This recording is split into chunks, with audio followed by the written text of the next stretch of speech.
let the thing roll. Let it roll. Yeah. Because we missed our cue. Yeah. So yeah, it's cold.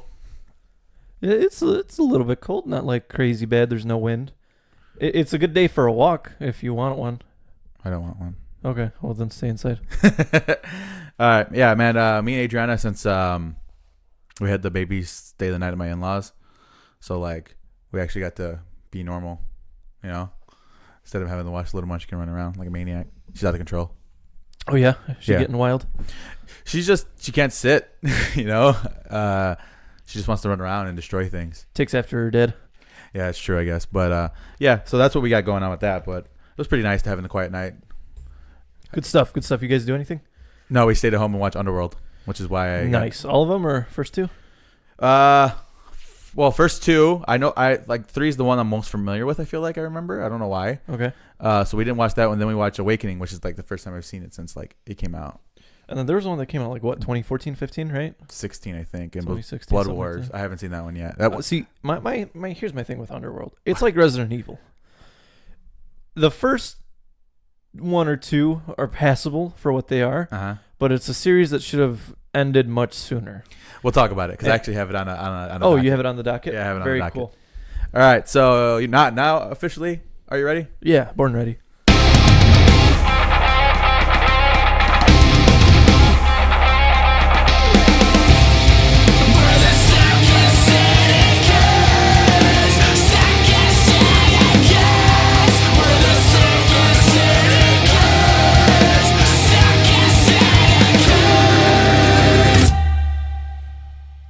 All right. What is going on, guys? Welcome to the Second City Kids Podcast, episode number, what number is that? 106? 105?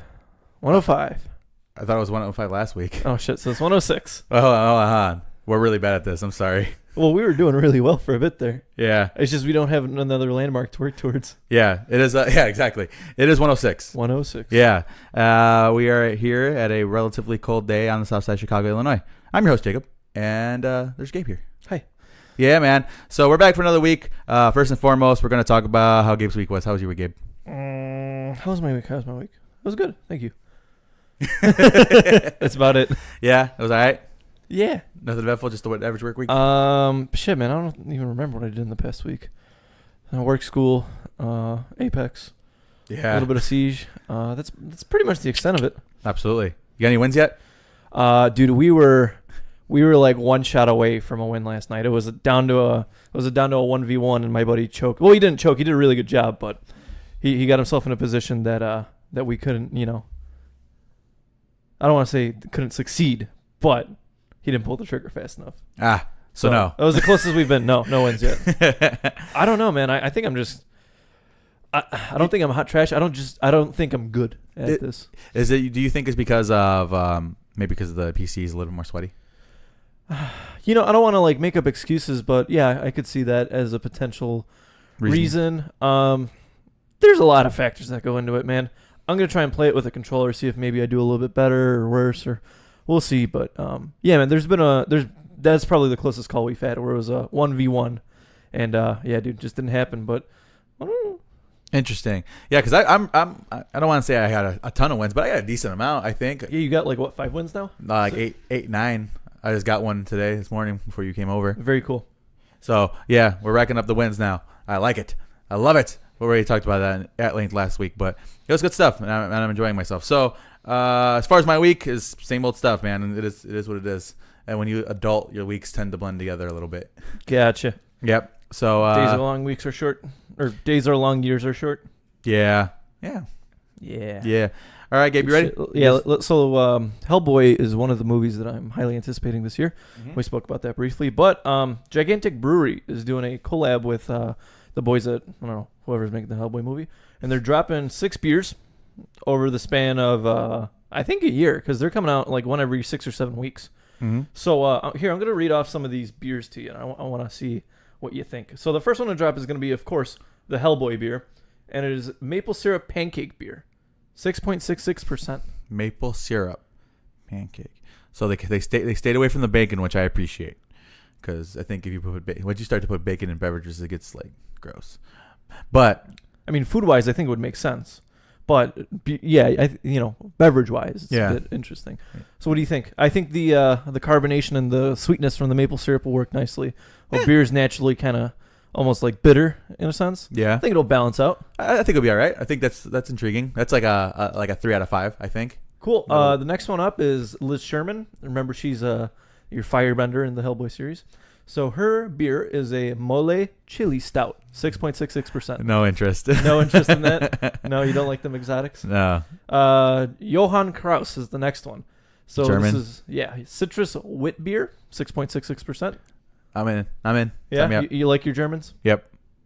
Next one is the Abe Sapien, which is I think this is pretty interesting. It's an indigo blue fruit ale, 6.66%. Sign me up. The next one is the Blood Queen. It's a cranberry yuzu sour. I think that one's probably going to be up my alley. 5 out of 5. I'm interested. Yuzu is a Japanese type of beer, so we will see how that comes out. And the last one is the Trevor Brutenholm, which is boy who raised Hellboy, and it's a British barley wine, 9.99%. Okay. Let that sink in. That's almost 10%. I mean, it is what it is. It's not bad. I mean, it's interesting. I think it's don't. interesting I think lineup. the one that's like a straight up absolute no is the mole one. I don't like that spicy shit in my No, beer. I'll give it a try. I'm kind of open minded about it, but Mhm. they're only making 500 cases of each, so Where are they selling? I think you'll be able to find them at a local Benny's because 500 cases is still a lot at the end of the It's a day. decent amount, yeah. But it's not it's not your mom and pop liquor store type of shit. Not gonna be a Jewel. No, probably not going to be at Jewel. Makes sense. We managed to pick up the cinnamon whiskey, the Hellboy cinnamon whiskey, and that was great. That was like liquid red hots. That was really good. I liked it much better than Fireball. Interesting. Speaking of whiskey, Oh yeah, let's talk a little bit about about riding the lightning. yeah. So, as I stated, Adam got me a blackened Metallica whiskey for Christmas this year. Oh, you finally Yeah. I finally had the opportunity to pop that open. I was waiting for like a good occasion, but I'm like, you know what? I'm like, it's whiskey. It's not a fucking wine. It's not the end of the world. See, we're the other way around. You're like, oh, it's wine. It's not a good whiskey. Yeah. So I'm like, fuck it. We're watching horrible movies tonight. Let's fucking do it. So we did it. And like I said last night, I'm like, it is extremely strong. It is 90 proof. Not that the heaviest hitting whiskey of all time, but it tastes like it is. Like I said, very smooth with like the internal mouth taste. But once you swallow it, like I said, it's all burn. And I like it. It's not bad. It mixes very well with Dr. Pepper, I will say. Because, I think Dr. Pepper has like the medicinal quality to it anyways, like taste-wise. So I think it fits well with it. Very cool. So drink it straight? I can, but... Yeah. Does it like clear your sinuses out? Yes, like, it does. Like my homebrew does? It does, yeah. That's good, though. I mean, figure with a band like Metallica, you're going to have something thick and bold and strong. You can't go for like a subtle, hints of smoked oak and bullshit. Well, you got to have it up front. Well, yeah, I think you could probably get away with that with Metallica, but yeah, I think there is something to be said about the smack in the face. Cool. So now we got to get you some Slayer whiskey and compare and contrast on the show. Sure. All right, coolio. So let's dive right into these topics, man. So we got movies and TV first. Talk to me about this because this is your alley. All right, so Terminator, I guess, has got a working title. I don't know how much that lends towards like the actual end product, though I know Cameron likes to like his working title usually ends up being the title. So it's called Dark Fate, Terminator Dark Fate. It's almost too edgy for a Terminator movie. Yeah, I mean, it could be worse than Genesis. It feels like Genesis was kind of fitting because of the whole time travel thing and blah blah blah. Like I said, I think it's a total cop out. But Dark Fate sounds like some fucking goth kid's name who's like, oh man, that topic isn't what it used to be. Yeah. That could also be one of us because I think we hit a couple of those notes. But yeah, it's an interesting title. Something a little bit too edgy from James Cameron. Yeah, I don't know. I mean, it is very what's the word I'm looking for? Contemporary. Like as far as like titles, I think like you said, it is kind of on the edgy side. Sure. Though I have faith in Cameron. I think he'll pull this around, especially since he's involved this time. Well, like I said, it couldn't be worse than Genesis because that was a fucking fire, like a dumpster fire. Ugh. Yeah, man. When you hit rock bottom, the only way to go is up. This is true. And I should make a melodic hardcore band. That's gonna be some of my lyrics right there. Nice. Yeah. So yeah, I'm interested in to see how they got going moving forward, but hopefully it doesn't suck. Yeah, it is man. Cameron. Yeah, I was gonna say it's James Cameron. Yeah. Even when it is a dumpster fire, there's still salvageable portions or Absolutely. bits and pieces you can enjoy. Yeah. Whether it be visual aspect, storytelling. Well, maybe not the storytelling, but moving on. Well, I watched the first Terminator again for like the first time in a couple years, and I'm like, man, I fucking love this shit. It's so goddamn good. The first one. Now we know how I feel about T2. I hype on it a lot, but T1 doesn't get enough love, and it's fucking fantastic. I think T4 was it 4 or was it 3? 3 was the one that had the big balls. Which steel, one? where they go into the bunker and they're like, yeah. T3 had some balls. I feel like that one gets a lot of shit. It does get a lot of and shit. A sprinkle of love. I think the reason why it's not so much the plot, it's the actor who played John Connor who gets a lot of the flack. I think like T3 is like that big pile of shit, and then like towards the end you're like, oh, I had corn, and you're like, I did something good for my body by having corn, you know? I mean, I think that might be a little bit of a stretch there, Gabe, but yeah, I do feel like that T3 does get a little bit of the hate. It does, but Salvation was all right, and then we got Genesis, and it's just kind of maybe a series much like one of the other ones we're going to talk about. Yeah, probably gone on too long. But so Devil in the White City, I think we were actually having a conversation about this on the way here, me and my girlfriend. So talk to me about Devil in the White City. So I guess they opted out on making a movie. I don't think it's going to be a movie anymore. I think Scorsese and DiCaprio are going to executive produce a Hulu series on it, as opposed to making it a movie. That's fair. Yeah, it is a thick fucking novel. Yeah, it is. It is in depth, and I think it's very hard to tell that story in 2.5 hours. So hear me out, right? And okay, it's not going to be a movie. I'll live with it. When's the last time you've seen DiCaprio? Like the most recent picture? It's been a while. Been a while, huh? I feel like it. So, is it just me, or does it seem like every day Leo looks more and more like Jack Nicholson? I think it's you. Look up a picture. Look up a picture. I don't think I'm all that crazy on this one. Looking like Jack Nicholson? He looks more and more like... Look up a picture right now. Pull it up. Of Leonardo DiCaprio? But I think it's interesting because you said they're going to, co-produce it? Yeah. I'm assuming with Scorsese taking most of the helm and Leo as his underling. I think that's a very interesting premise because, as we know, Leo's been in, a good chunk of his movies at this point. And, I mean, I've enjoyed him in every single Scorsese pick I've seen. And I think, in a way... I don't want to say it, but like I think it'd be cool to see Leo step up and kind of assume the mantle, like master and apprentice kind of thing. Because we spoke about it, Nicholson, Scorsese, Pesci, Pacino, all these greats are 80. Yeah, it's just how much longer are they going to be able to do it? But then you have guys like Jonah Hill who were under Scorsese. Man, watch mid-90s, you'll know what I'm talking about. Yeah. But watch that, and then you have people like Leo that's really been in there with the nitty and gritty, and see how much kind of rubs off on him. Yeah, I think it's definitely an interesting take. Like I said, that's a story that's very hard to tell in 2.5 hours because you have to keep in mind that it's not just about H.H. Holmes. It's about the construction of the World's Fair as well. That is equally as important to the plot. And I think you could tell maybe one of their stories in 2.5 hours, but I don't think you could tell both. So hopefully it's I don't know. I just don't want it to be like a half an hour long. I want it to be like hour-long episodes if that's what they're gonna do. Make it a short mini-series and have that be it. Yeah, like 5 or 6 episodes. Yeah, I think that'll do. Because like I said, both of their stories are very important in the whole novel, and it's one of my favorite novels of all time. So I would recommend reading it. And this is something that we've been talking about since the beginning of the podcast. Essentially, is this book being made into something? I don't see it. You don't see it? Look I at don't this, see man. it. Look at this. No, I don't. No, see you it. don't see it. Outside of the glasses, I don't see it. But yeah, so I mean, I'm looking forward to it. Either way, I think it's going to be a good product. Both parties involved, it's very hard to not do well, So hopefully there's something that materializes soon, and we actually get to see some footage from it. All right, some more bad news. Okay, we're getting a Frozen sequel. Yeah, Frozen 2 came out with a little teaser, I guess. Kind of hard to tell, the plot, but I will say, tonally, it does seem a little darker. I don't know if it was the way that it was like the scenes that they picked, but it seemed a little bit more interesting, as not as Disney kiddie fun times, but not bad. Speaking of which, I went to see Disney on Ice with my daughter. Oh yeah, how was that? It was fun. Good stuff. Where'd you guys go? Chicago Theater? No, that's Allstate Arena. Allstate Arena, yeah. Very cool. So we went. I don't know if did I tell you this story? Did I tell you this? No, you didn't. You briefly mentioned this. So we went, and then Yeah, man, it's a cute little product. Disney, obviously high production quality, fun. Everything's fucking expensive. All the little toys and stuff. We got her one. We got her little Pua from Moana, the little pig. She enjoyed that. She sat still through like all of it, basically. Well, that's good. Near the end, she got kind of tired. You could see it in her eyes. But once like the actual like thing started to happen, she was like locked in. So Very cool. She seemed to really like it. I enjoyed it.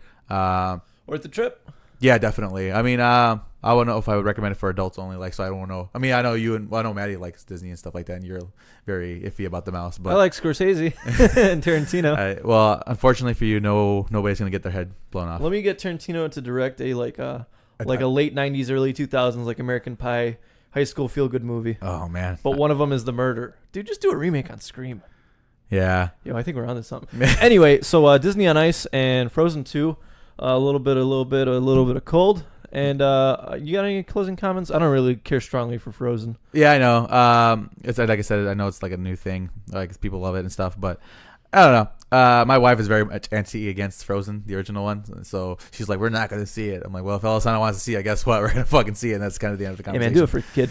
Yeah. So yeah, I'm slightly interested. I didn't hate it as harshly as Adriana did. I thought it was okay. Definitely overplayed, I will say, but I think it's a lot of the culture that comes outside of the movie that kind of ruins it sometimes. Yeah. Like, Star Wars fans can be real toxic, and kids in Disney might be even more so. Yeah, a little bit. So we spoke a little bit about this before we started rolling. You watched the Underworld movies? Yes, I did. I should say rewatched. Yeah, rewatched. Last couple of days, me and Adriana have gone through Underworld 1, 2, skipped 3, because like I said, I'm probably most familiar with that one. And I wanted to get to Awakening because it's been a long time since I've seen it. So I will say this. You mentioned it kind of off air or, on the pre-roll, that we were able to dissect it and look into it. And honestly, they're not bad by any means necessary. Underworld definitely got a bit of a slap on the hand critique-wise from me. Because as opposed to Resident Evil, Underworld could and did get away with it for much longer. As opposed to anything after the first Resident Evil movie is very like no man's land. Be careful what you say about this. Like, I got a coworker that loves those movies. I'm like, why? It's like, have you played the games? Have you had any other media Resident Evil wise aside from the movies? Yeah. No. Of course not. All right. Yeah. Quit. So, well, obviously it doesn't have that problem because it doesn't have the source material. But, so I watched it. The first one, a little flat, honestly. You know what my biggest issue with the first one was? What's that? The last time I watched it, I fell asleep because it was kind of late, and I fell asleep. And my biggest issue was that the dialogue levels and the gunshot levels are on two very different playing fields. Mm-hmm. And so the fucking gunshots woke me up in my little theater, and I jumped out of my fucking couch. I was like, sweet baby Jesus. Yeah, there's a little bit of that. My main issue, and this is as the franchise as a whole, and I understand that they have to, fit a certain visual aesthetic, but everything's all blue and gray. Like I said, I know it's kind of the choice, the stylistic choice they went with it, but that's like my main issues with the visuals of it all. You really don't care about Selena as a character in the first one. That sympathy comes along near the end of the movie and into the second one. I enjoyed the first one, but like I said, plot wise, it's kind of lacking. But with that being said, they establish a world, right? And I will say, I don't know how closely relative they were written, or if they were written at the same time and intended to be a two-parter or a three-parter, I guess. But those first three films have a continuity and they stick to it. You know what I mean? It's very easy, I think, for this style of film to get away from the continuity and kind of just make up the rules as you go. They establish a continuity at the beginning and they stick with it. Very good. That's a good thing to see. Yeah, and especially when it comes to the third one, a lot of those stories come full circle. You know what I mean? Especially with the murder of his daughter and all that. So, like I said, I applaud them for that because, like I said, it'd been very easy just to make up the rules. Say fuck it and do a completely different story. Yeah. Like, you remember the Blood Rain movies? No, you don't remember that? Same premise, vampires. I think the main girl was a vampire slayer. Oh, okay. I think I know. And the first two were relatively okay, and then the third one was like, Nazi Germany, zombie, vampire things, and I was like, yeah, no, it was so Yeah. bad. I couldn't get through half an hour of it. It was so bad. Yeah, so like I said, they established up like way early in the franchise with like Marcus being the original and all that, and they follow suit with that. And the second one is I think is better. It's definitely more bloody, I feel like. But like I said, you kind of established Selene as kind of a character as opposed to in the first one, she was kind of like a zombie when it comes to killing these creatures, and kind of blur the lines between the two. I think it's important.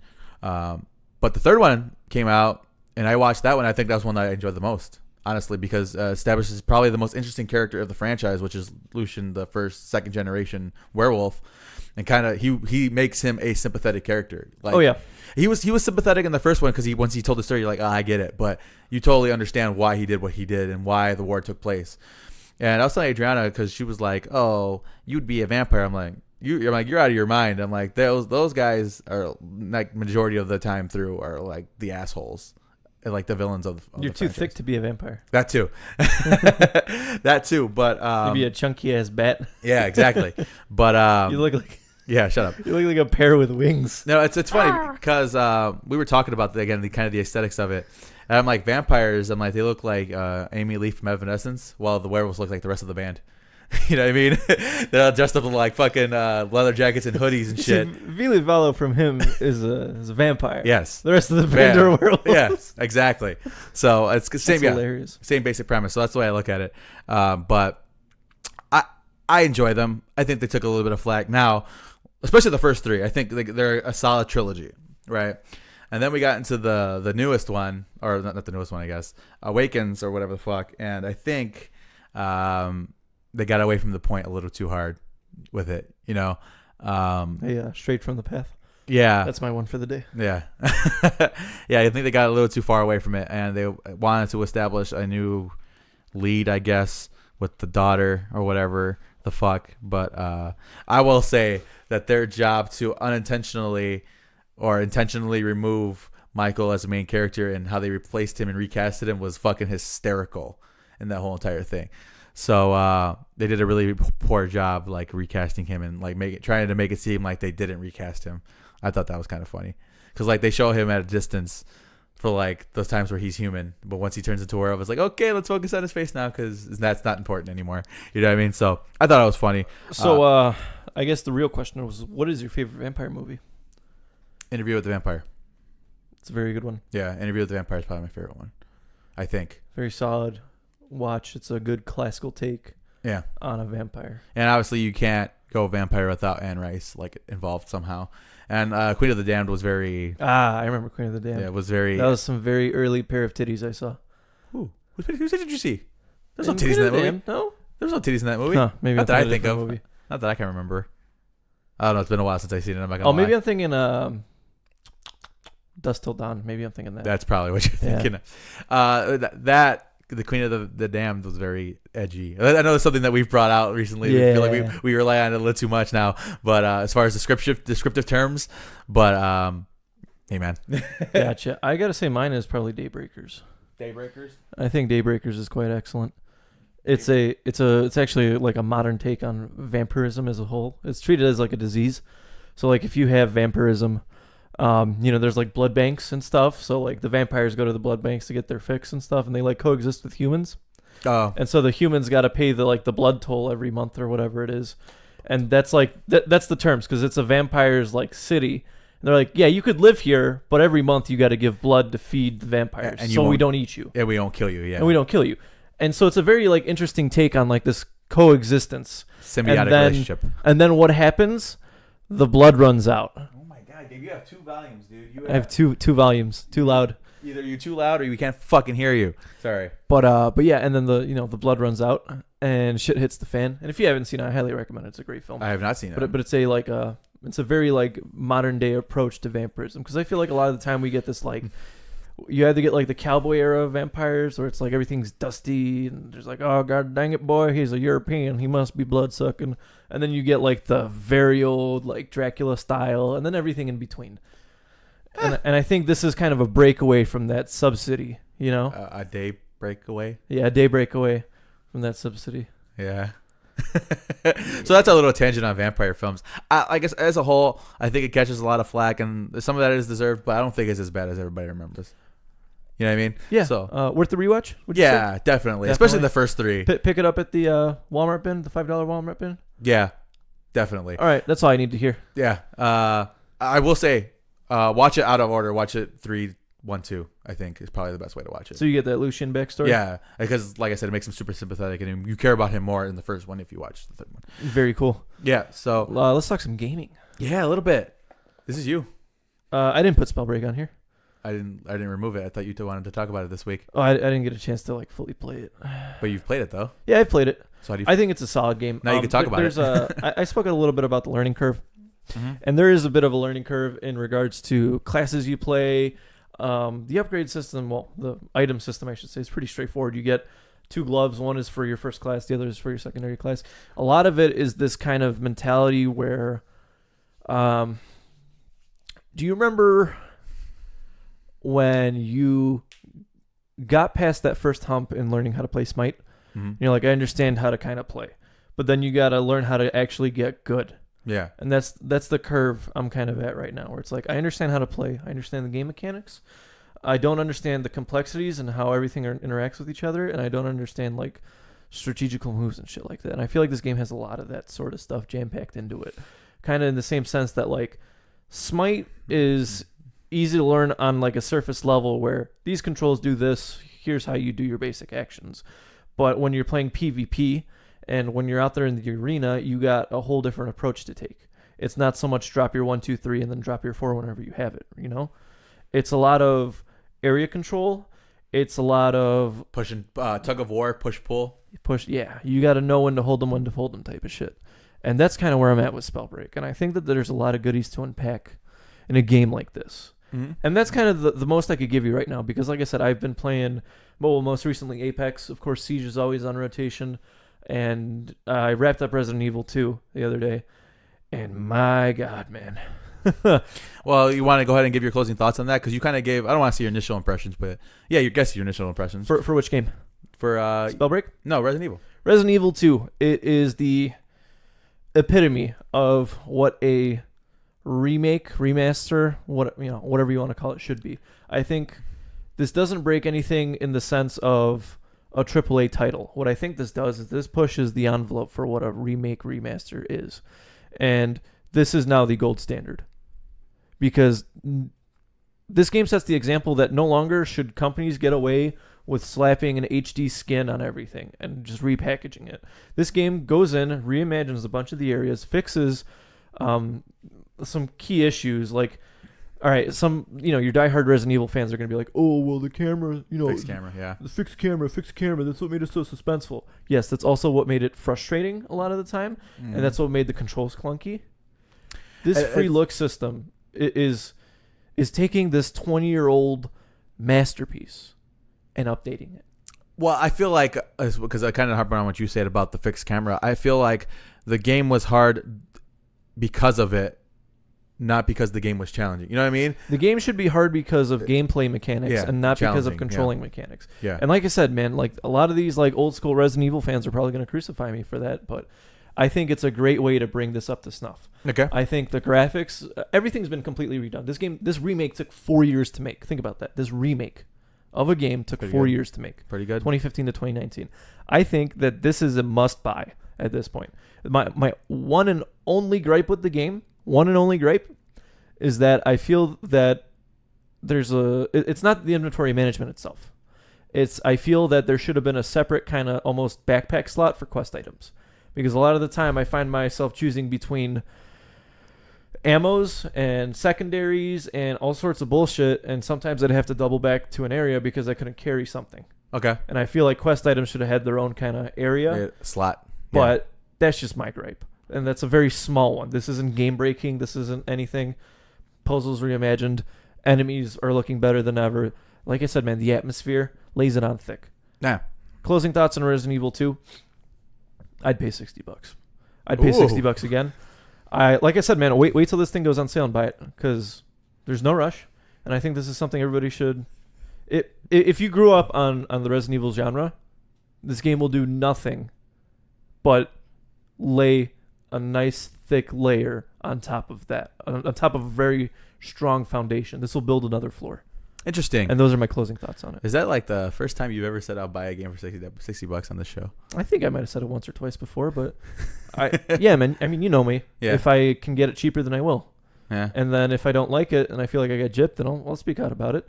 But I'd pay $60 for this. You know who game. did I think it's already down to like 50 now. You know who did a fixed camera very well? I was thinking about this. Who did a fixed camera very well? Shaolin Monks did a fixed camera Yeah. very well. Uh-huh.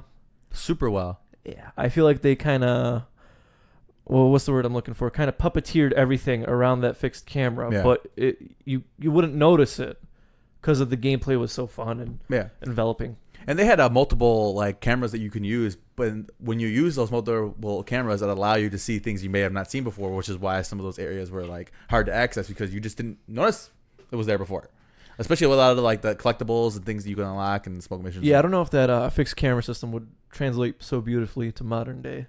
I feel like that's kind of a relic of the time. You think that if they were to because this is this is a whole nother debate, right? This is pie in the sky, but you think if they were to remaster Shaolin Monks, it would have to be like updated like RE? Not fully redone in a sense. I feel like a good chunk of mechanics would have to be redone. Camera for one.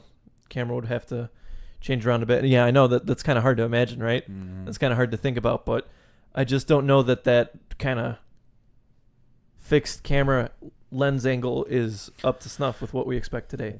Because it's a matter of, do we keep authenticity and, make it like the original game, or do we keep like the integrity of what we want the game to be? The mission statement, so to speak, of that game.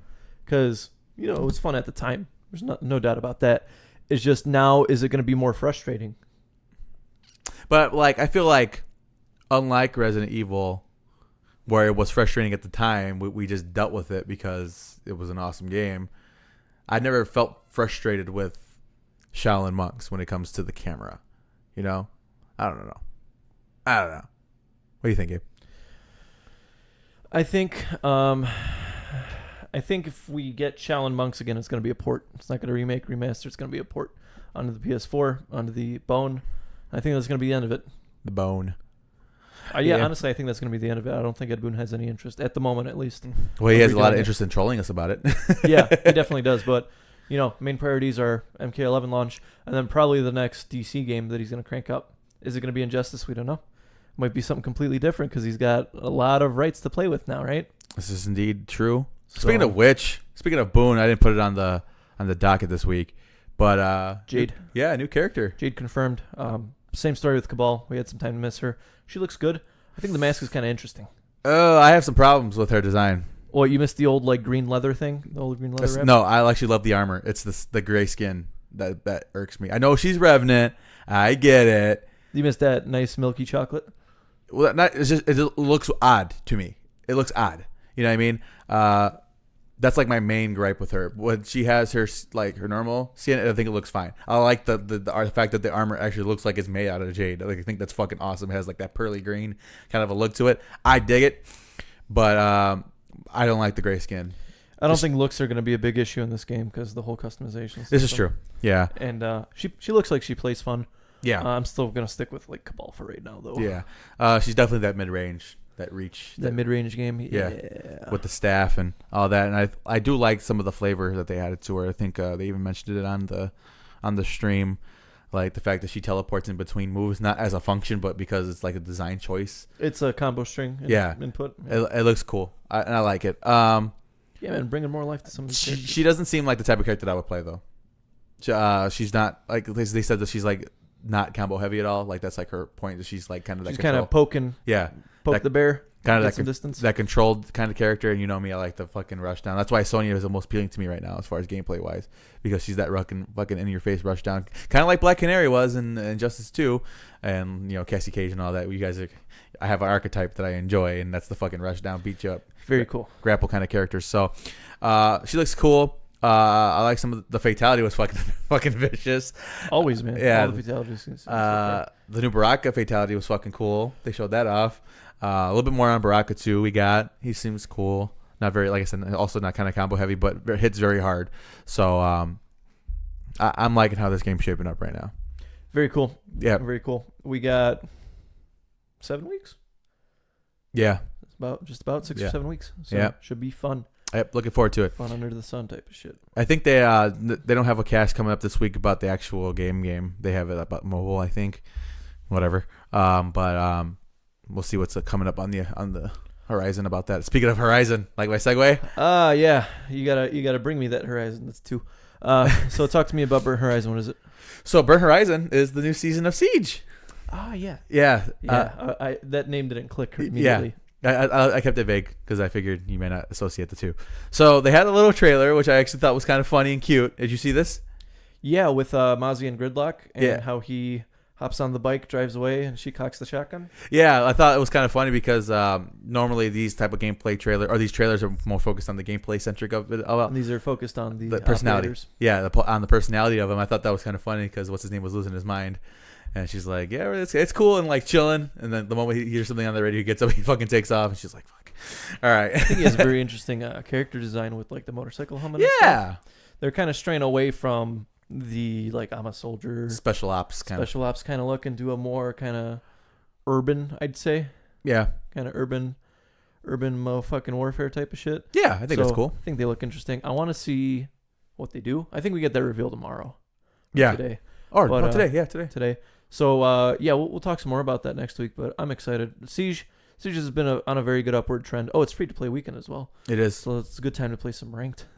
Yeah, right. Stay away from the chaos. But yeah, man, I enjoy it. My one kind of concern is with the map. The map looks very interesting and very fun, but on the outside at least, it looks very much like Club. Doesn't it? I love Because that. they're like, oh, it's a mix between a motel, a garage, and a gas station. And that garage part, man, that looks like it was straight ripped from Club. I'm sure the insides are going to be completely different, but like I'm sure these aren't like legitimate concerns at the time being. It's just kind of first impression concerns. Yeah, well, obviously, I think the layout's probably the most important thing. We'll see.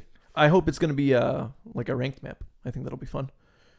Yeah, definitely. When are they doing the next rework? Because I know they had intentions to rework everything. Probably like mid this year, I'd say. You think? Yeah. What do you think is getting reworked? I think Favela gets it. No, keep Favela the way it is. I love it. Ugh. Every single aspect about it. I love it. What needs a rework? I think Tower. Tower's in desperate need of a rework. No, the one was it Clubhouse? We just got it. No, not Clubhouse. The one with the pool outside. The pool And outside. the billiards objective. I can't remember the damn name of it. Wait, what? Yeah, the one with like the billiards objective split between 2 floors.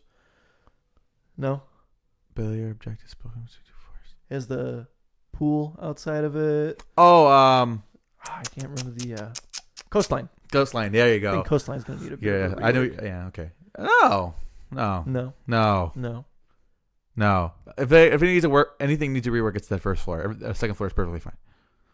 So we should do that. Yeah, man, I don't think Tower's gonna get a rework.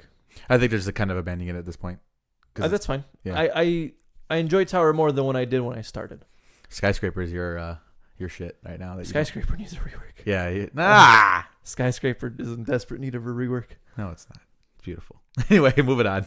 So, rewrite this, Gabe. All right, let's talk some GameStop. So as we all know, GameStop is in the books. My prediction is end of 2019, either they're out of business or somebody bought them out. And they were already supposed to get bought out, but that never went through. Who was supposed to buy them out? I'm not too sure. There was just talks. And so essentially what was happening was that they were supposed to get bought out, but the meeting got delayed, and then their quarterly earnings came out. And I guess whoever was in the prospect was like, nah.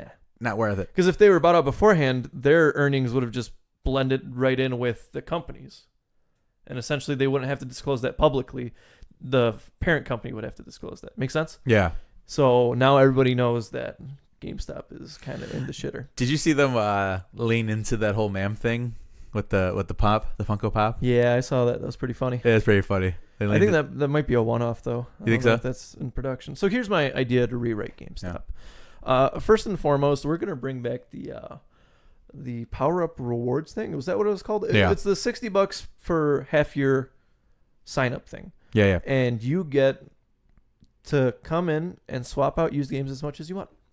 And then at the end of those 6 months, you get to keep a game. Now, this works twofold because, one, What is stopping you right now from knocking out all the games on your bucket list, on your backlog that you didn't buy yet, or that you maybe wanted to try out? What is it? Money. Yeah. Money, right? Yeah. So here's what you do. You bring the system back where you pay $60 for the half year or $100 for the full year, and then people can come in, get a game, and then if they don't like it, come back 2 hours later and swap it out. And they just have an unlimited number of these swaps. And they're used games, you said, right? Yeah, they're used games. So you have the used game market going in and out, right? Wouldn't that kind of be like a rental system more then? Yeah, but at the end of the 6 months, you get to keep one? the last game. Oh, the last one. Okay. So you still get a game out of it, but you get to essentially try all sorts of shit before you commit to something. Because think about it, right? Like I said, what is preventing me from playing all the games I've had on my backlog for many years, like Bloodborne and all the rest of the Dark Souls series, right? It's the fact that I don't want to go out and pay for them right now. They can wait a bit. Yeah. You know, that's what it is. And I'm sure you got some games on your list. I know I got a couple of games on my list. So this would kind of be a proactive move for a lot of the gamers like us. That's like, hey, well, I signed up for this and I get a game at the end of it. I get my $60 back in essence. Let me go pick up something. And essentially what they're doing is making you pay full price for a used game. Yeah, but you're paying for both the service and a game at the end of the day. And think about it, $60, that's $10 a month for an essentially unlimited amount of games that you could come in, swap out, return, blah, blah, whatever, right? Mm-hmm. Think about that. Just let that sink in. It's not bad. That's more than PS Now. That's more than the Xbox Pass. All you got to do is just a little bit of driving through your GameStop. True. I think it's a solid idea to bring that back. And I think that was the most enticing thing GameStop did in a very long time. I could see you. Number 2 is a very unreasonable, not on our behalf, but on their behalf, thing to do is to give us fair trade value for a used game. Yeah, they won't do that. On trade-ins, yeah, that's not going to happen. Yeah. But kind of twofold with that is, you know, their whole thing is buy, sell, trade, used. They're kind of pushing that, you know? Like when you go out and check out a new game, they're like, oh, you sure you don't want to use? It's cheaper. Here's my big gripe. With especially new AAA titles that come out that are $60, and they're like, oh, well, we have a used one. How much is it? $55. Why would I just not pay the extra $5 and get a brand new copy? Yeah. You know, I think the mentality here has to be that it is discounted enough to the point where it's enticing. Because $5, I'd rather give you my $5 and not have a scuffed up case, not have a scuffed up disc. Yeah. Right? Yeah. I think if it was $10, so if the game was $50, then I'd be like, all right, now you got me talking. 10, 15. 15 is getting there, but like I think the 10 to 12 range is very reasonable for a AAA title that came out in the last month or two. Yeah. You know? And then they'd have you thinking with your wallet. Instead of, like I said, the $5 is pretty much fucking negligible. Mm-hmm. You're gonna pay. Don't go to the vending machine at work that week. Yeah, or don't get a coffee on your way to GameStop. Yeah, call it a day. And I feel like that should be your baseline right here, to where you're gonna have the guy thinking, huh, you know what? That's not a bad idea actually, and especially with these AAA titles. And then what do? You do it twofold, and you sign them up for the damn fucking the Game Pass or whatever. So it's like, hey man, you could buy this, or you could sign up for the Game Pass. And if you really do like the game, you could keep it at the end of the 6 months. Yeah, it's not bad. I like it. It works. And then my last idea is to kind of change gears with GameStop. So obviously GameStop is a game store. But what have we seen rise in the past 10 years since we were going to GameStop? What have we seen rise? Yeah, at a GameStop. What have we seen? A lot of, hardware. A lot of that. I feel like we see a little more like controls and shit. I'm going to make this easier for you. We see a lot of shit that's game related, but not game related. So we see pops. Yeah. We see figures, costumes, all sorts of wild, wacky shit, right? All sorts of accessories, all these extras. And this is the kind of last thing I want to speak about with GameStop. I feel that if you provide a very good and reasonable game service, like we spoke about the Game Pass, and maybe not your trade-in value, but the buy used prices. If you have very two solid, strong items to get people to come into the door, and you make people leave happy, right? Then you have the potential to sell all these sorts of extra figures, pops, accessories, shit that you don't need at the end of the day to play the game, but shit that maybe you might want. Gamer culture. Yes. Okay. And I feel like So let's not so much on just the games. It's a gamer culture story at that point. you got to lay down some sweet, solid foundation to pull that off. And I feel like if they, because you know me, man, even you too, we all enjoy a good pop. Yeah. You know, you may or may not be a collector. You may or may not be balls deep into this, like some of our friends are. But I have one or two. Yeah, everybody enjoys a good pop. Yeah. And I think that's fair game. And, you know, if you're in there buying a game, what's $10 going to hurt? You know, it's funny because I said $10 should be the minimum. Yeah. Between that and a used game and a new AAA game title. Mm-hmm. But now $10 can get you a pop too. Think about that. True. Think about that, man. I just feel like that's the way we should be moving with this. Well, Probably not, but I think that's a solid kind of plan to maybe salvage something that's long gone at this point. yeah. I mean, there is something to be said about the whole online thing, but like a lot of their business practices are why they're in the hole that they're in. You know? I mean, like, there's a lot of these stores that didn't deserve to go down, but did because of online. Barnes & Nobles, stuff like that. You know what I mean? But there's this mentality of adapt or die. Yeah. And I would much prefer to go in store to pick something up, especially if it's a game. Because it's like, oh, well, I could order it now, and best case scenario, it'll get here tomorrow. Mm-hmm. Or I can get my ass out of my couch and go drive 5 minutes to a Best Buy or GameStop. The issue is it really even worth my time if it's much cheaper online or you know, is it the convenience? Because I do enjoy, I did at a time going to a GameStop. And because, you know, it was a place to bullshit. It was a place to talk. The employees liked games. You liked games. And you could just talk there, man. Yeah. There used to be a plane trade by my house. And, dude, we were spent hours there. Hours. Like, I knew the employees. I knew all their favorite games. They knew me. All my favorite games. We would just talk, compare notes. And it was kind of like this, like what we're doing now. It was really nice. Because, like, you've had a sense of, like, hey, they give a shit about me. You True. know? It was like, it wasn't so much, it's not a traditional kind of retail relationship. You feel me? I feel. That's what I enjoyed about going to some of these game stores, but I feel like a lot of the bullshit practices we get now are... I feel like I felt that with EB Games. I feel like. I know so much GameStop because I don't know, you probably frequented EB more. Yeah, maybe it's just the timing thing, but I always felt like once I entered a GameStop, I felt like their fist trying to go up my ass the whole time because they were just trying to fucking take as much money out as possible. That was always my impression of GameStop, no matter what. And Play and Trade less so. Play and Trade kind of took that away because, like, oh, I feel like people, like you said, enjoy the games here, but I don't know. But yeah, I do like the idea. I think it's something that they should at least look into because they're going down fast and they got to do something about it. So, best case scenario. Amazon buys them out, and then you just get an extra pickup location that's not super far from you. Yeah, true. Facts. Hey, you could get it delivered in 2 days, or you could pick it up at our Amazon location tomorrow. Yeah. Yeah. Because, I mean, what's Amazon going to do with all that space? Amazon, they already have the game service. Amazon Gaming. I don't know.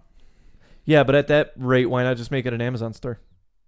Yeah. Figure some of these more bigger GameStops would make I don't want to say ideal, but would make a good base.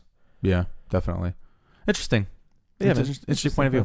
That was good. You know, Amazon buys them out and just ships their shit over there. Like Amazon Games. Yeah. AG. Amazon Gaming. Oh. Jeff Bezos is over there watering his mouth somewhere. Definitely. So, no, his wife is because she took half his money. Anyway. And they're still both the richest people in the world. Yeah. 1 and 2. So that was my thing. We got one more game. We do. And I had some fun with this. Dude, it was hard. So here's the game. You mentioned last week, I think I might have mentioned it, where I said that would be a good title for one of the Star Wars movies. And you said, all right, fuck it, we're doing this for next week. We're going to rename the Star Wars movies. And I don't know, man. You want to go first? Should I go first? I do. I'm not going to lie. There's a few of these I'm like, this is horrible, but I can't think of anything else, right? So I want you to go first because I wanted to see how good, see if I'm in the same boat. Or man, I'm going to piss somebody off with these. Okay, so I want to preface this. I took some relatively creative liberties with this. Okay. So here's what I got going. I did this on a broader spectrum. I didn't just look at the individual contents of a movie. I looked kind of how it relates to all the other movies. Okay. That was my mentality going into this. So, Episode 1, Star Wars Episode 1 is going to be named The One. Okay. Going into Episode 2 is To Bring Balance, and Episode 3 is To the Force, because that tells the story of Anakin Skywalker. And the whole tagline is like To Bring Balance to the Force. Okay. Right? There was all these Jedi outnumbered, like the 1 or 2 Sith that there was. That's kind of the mentality of it going into it. And I think it works especially well for 1 and 3, because you get the one. Anakin Skywalker is the one. And then 3 is where he actually executes Order 66 to bring balance to the Force.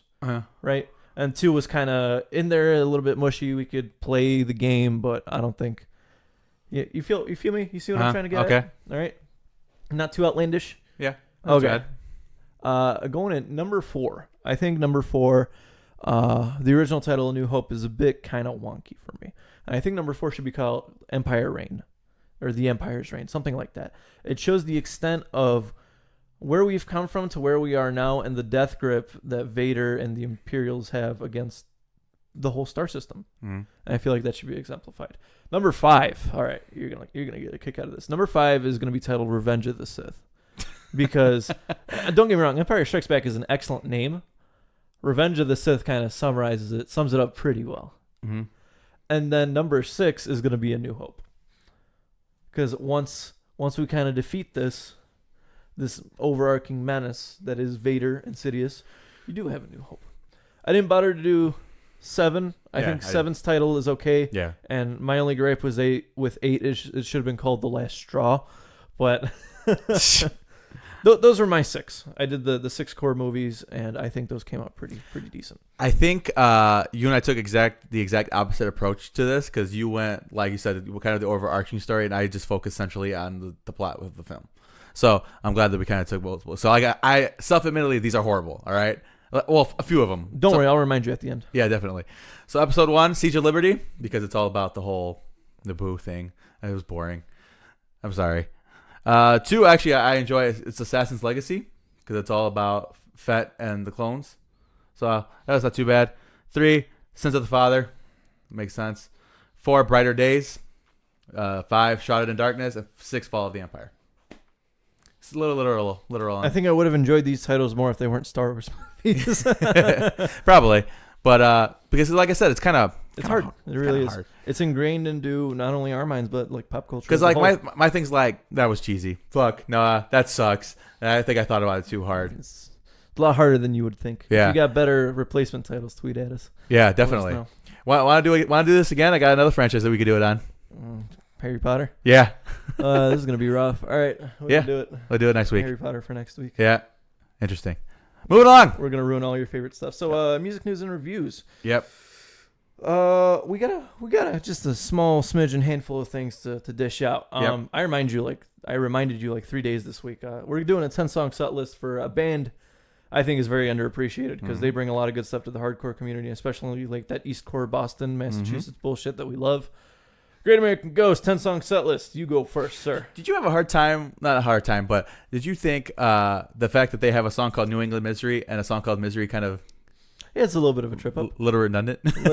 I think the songs are different conceptually, but yeah, the titles are a bit of a trip up. Well, fucking Chelsea Grin has the same thing. Their new album has Eternal Nightmare, and then an older album has Nightmare.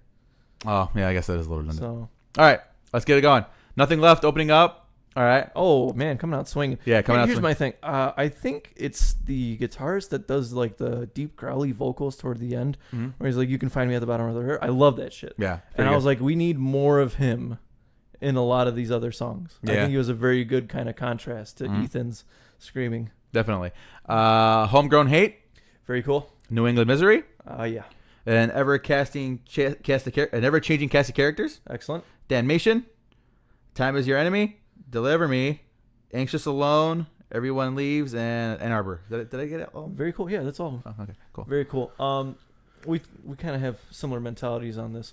So I'm going to open up with some shit off their last album, not Hatred Stands for the Scene, the one before that, Everybody Leaves. It's going to be Runner into Ever-Changing Cast of Characters, Destroyer, Deliver Me. Oh, man. No Savior. I forgot that one. That's the one I forgot. Dead Punks. Yeah. Everyone Leaves. 8 is Lost, 9 is Nothing Left. I love that song. That's probably my favorite Great American Ghost song. And then closing out with Ann Arbor. Okay. So I had some fun, man. I probably had like this band on repeat all week long. Yeah. It was very nice. Yeah. I try to focus as hard as I could, but I enjoy them. Don't get me wrong. But I'm like, and then I'm like, it would just slip my mind. Like I'm like, oh man, I should be listening to these songs because I got to pick out which ones I want for my 10-song set list. It happened like 3 times this week. So I'm glad that you reminded me because I probably would have forgot a couple times. But so yeah. Yeah, I got great expectations for these guys, and I don't know if they're due for one this year. It's been 2 years, but if they are, then that's gonna be a contender. I would say they're due. I would Yeah, say it's they're gonna due. be a contender. All right, so it's my pick this week, right? Yes, sir. I'm gonna do the used. Oh man. Oh, you're gonna make me go through like 8 albums? Yeah, fuck you. Oh man, this is gonna be fun. Yeah, we'll do the used. It's gonna be real fun. Well, there's some. There's a lot of ground to cover. Yeah, there's a lot of. I think I'm very centralized. I think I go from what was the name of that in Love and Death from like Vulnerable. I'm gonna skip out everything else in between because not in between, but at the ends because that's my era of the used. I think, man. So yeah, we'll do the used next week. I think that'd be Very fun. cool. The Used next week. Yeah. Oh man, I got some reviewing to do. It's been a minute for me. I forget it's been a minute because that's how you got me with. Let's get this Burt McCracken. Yeah, that's how you got me with. That's a good one.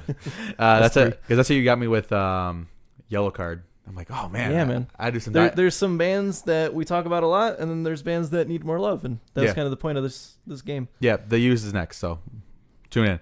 So, my buddy. So we talked about him on previously on the podcast. He was a rapper. He went by the name of Brewski. I know it's horrible. He admits it. But I guess he changed up his title, name, whatever the fuck, style. Stylistically, he's different. He's one of those emo rapper guys that you speak so highly of. Not all of them. Yeah. Not all of them. I know, I I think know. there's a couple of standout people. Yeah. So he's a group. I guess a group, or his name is Dying Designer now. This is his new thing, and he got signed by Hopeless Records. My buddy that I went to high school with. So I'm super proud of him. Good job, Bobby. Wow, Hopeless is kind of a big. Yeah. They got Take You Back Sunday, I think. I had a bunch of people. No. No, Hopeless is Victory. Jesus, A Day to Remember was Victory. Was Victory. They're not Was Victory. Victory, yeah. They're not Victory anymore. Yeah, it's actually a good question. Let me look up. I know there's another emo rapper on Hopeless called Nothing Nowhere, and he's kind of like more alternative-y Yeah. than like the emo rap stuff. But Yeah. Hopeless is no joke. Yeah, it's a big label, so I'm super proud of him. I know he's been doing this for a long time. And you went to high school with this guy? You said? I went to high school with him. He started off in like the deathcore scene. He was a vocalist in a band called Victory at All Cost. So some of the bands that have been on Hopeless, All Time Low, Mm. Avenged, 100th, Enter Shikari, Neck Deep, Sum 41, The Wonder Years, Yellow Card, and this is like been, you know what I'm saying? Yeah. And not essentially currently. Newfound Glory, yeah, man, Tonight Alive, Taking Back Sunday. Man, Ooh, yeah, some Stand good, Atlantic, The Used, Trophy Eyes, some big names on there. Moose Blood, Silverstein with Confidence, Trash Boat. Ooh, man. Emarosa, Circus Survive. Yeah. Thrice. Hands Like Thrice. Ann Arbor, Siler, Story Untold. It's a big, big label. Yeah, so my buddy's on it now, and I'm proud of him. Very cool. Because like I said, he was from the scene like me, and then he like maybe late high school he transitioned over to this rap thing, and everybody kind of collectively made fun of him for it, and I felt bad. I thought he was all right, especially considering there's a plethora of shitty rappers, and why are we making fun of him when there's a plethora of shitty ones that we went to high school with? I think especially with like this wave of emo rap, I think there's a lot of parallels between that scene and like the punk rock, deathcore kind of that umbrella of a scene. Mm-hmm. I think there's a lot of really good parallels because, like I said, man, like a couple of these emo rappers that I enjoy are touring with like hardcore bands, like Volumes, Angel Dust. Well, they're kind of less hardcore-y, but you know what I'm getting at. Yeah. They're touring with guys that I saw open up for Every Time I Die. Yeah, definitely. So, like I said, I'm proud of him. Glad he's made something out of that and made the haters hate because fuck him. Yeah, man. Congrats. Like we said, dude, Hopeless is no joke. This isn't some bullshit little ass Carol Stream venue that has like 2 bands on it. Yeah. This is like serious shit. Speaking of which, so there's a band that I shot out a couple weeks ago called Sanction, and they're playing at a place called the Beyond the Limit in Chicago. I'm like, where the fuck is that? I'm like, I've never heard of that venue a day in my life. Looked it up. It's a t-shirt store. Wow. Okay. That's cool. The grime. The grime is real. The grime will be real. What part of Chicago? Like Norwich, like north. Norwich. Yeah. Gotcha. Should be fun, man. I love not venues. Yeah, definitely. No, yeah. There's yeah. Yeah. We remember when Hot Topic used to do shows? You guys probably don't remember that. You remember that, I was catching the tail end of that, man. Yeah. I never went to one, but I knew a couple people that did. I remember Drugs, Craig Owens' band. They did a show at Hot Topic. Yeah. Well, yeah. But so they did a show at Hot Topic. I thought that was kind of cool. But so yeah. I want to say Bullet for My Valentine did too when they were just coming out. I just got back into them, bro. Yeah. Yeah. It's kind of rough, right? Rough around the edges, especially with the newer material. Yeah, well, yeah, that's the first couple albums. Were Talk about Waking the Demon still smacks, bro. Yeah, fucking Tears Don't Fall still fucking smacks. Ugh. Yeah, Yeah, those two albums. Oof. yeah, very good. See. Yeah, definitely. So we need to bring them back around. we should. Maybe we'll do a 10-song set list next week or something, or the following week. But so yeah, that's my buddy, and I'm proud of him. So that's really all I had to say about that. Moving forward. Very cool. We got our certified bangers. Do we have something else? Is that it? I don't have any bangers for the week. I've been kind of quiet on the musical front. There hasn't been anything that's caught my attention recently. Like I said, I've been kind of revolving around the Great American Ghost Tour, and I've been on a binge, and I want to see him live. Interesting. Okay. I've been bumping a lot of Metallica recently. I don't know why. Because the whiskey Maybe. makes you a little frisky. Yeah. So I've been bumping a lot of Metallica recently. So yeah, man, I'm gonna open up a venue. We're gonna bring back the blood from the dead. Yeah, you talked about this. It's just the thought that hit me, man. Well, like I said, as a person who used to plan shows, not like I was good at it or anything, but it's a lot of work, man. Yeah, I can only imagine. I A think it'd be lot. fun though. Definitely. I think it'd be a lot of fun. Stressful. Yeah, I'd want to make it like a nice venue out in the shitty suburbs, though. You feel me? Not like nice in the same way that like the Aragon is nice, but nice in the same way that the Bottom Lounge feels homey nice. Okay. You know, because the Bottom Lounge is an okay venue. No, it's a fucking fantastic venue. Well, hear me out. The music room is okay, but it's everything else that makes it great. It's the fact that the sound in there is excellent, the food in there is excellent, the drinks are great and plentiful, and the fact that we've never seen a bad show there. You know what I'm saying? Yeah. It's like, don't get me wrong, the music room is okay, but it's everything else that makes it great and wonderful and beautiful. I think that's fair. Oh, speaking of, not really speaking of, but what's it? Ali Sykes blew his vocal cords out, huh? Who did? Ali Sykes. Yeah, talked about that a bit. So they did do, one of the encores they do is I used to make out with Medusa, The Come Down, and a medley of some of their older stuff. So I guess that kind of answered my question of what was he doing. But for any vocalists out there, man, take care of your pipes, because we've seen what happens to a lot of vocalists over time. Well, and this isn't just specifically Ali Sykes. This is a lot of people we've seen don't come back the same. Whether it be live or album or studio. Take care of your body. You only get one. True. Well, for now. You know, we all get cybernetic implants. My vocals will sound like a synthwave. You're stupid. All right. So is that it, Gabe? Yeah. Oh, and Alexis on Fire dropped a new single. Who? Alex is on Fire. Oh, yeah. I've got it. Oh, my God. You broke it. I'm good. Yeah. It's Dad Metal. I haven't listened to it yet. They played like a secret pop-up show the other day. So, man, they look old. Well, they're old. Everybody looks old except the lead singer. He looks like he's still youthful. Is he new? I don't know. Don't ask me. The Screamer looked like he had a straight-up dad bod last time I see him, and he didn't look like that. Yeah, I don't really keep up with the band's personal lives like that. I don't know, man. I guess we'll find out. Check it out, though. It's interesting enough. Okay, because I know they went all green and shit on us. So, like with like their Facebook profile and all that good stuff, and Instagram and whatnot. So yeah, I'm glad they're back. I love them. I still love them. Oh yeah, man. 44 Caliber Love Letter was great. Mm-hmm. I love the early shit. Mm-hmm. And of course, Crisis is a perfect album. Crisis is fucking phenomenal. Cardinals was also a phenomenal album. But some of that early stuff, man, just spoke to me. Like Polaroids of Polar Bears and shit like that. Polaroids of Polar Bears. Was that it? Was that the song? No, I just love the title. It's so good. I think that was it. Yeah, it's off the same album as .44 Caliber. It's good stuff. It's the one with the girl with the knife and the skirt. Okay, that album was green too. Yeah, they got a thing for green. They do. All right, well, let's make like a present and wrap it up.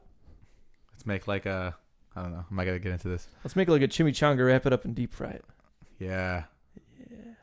All right. So, then that was the Second City Kids podcast. You guys can check us out on Spotify, Google Play, iTunes Store, all that good stuff. You guys can find us there. You can also hit us up on Twitter. We're fun. We try to be. Yeah, there's that. And, man. I think that's it. That's it. Covers all our bases? Huh? Covers all our bases? All the bases, yeah. And we'll see you here back next week for 107. Yeah, 107. 107. We're going to have a little sticky note on your screen that says which episode it is. Yeah, 107. But until then, deuces.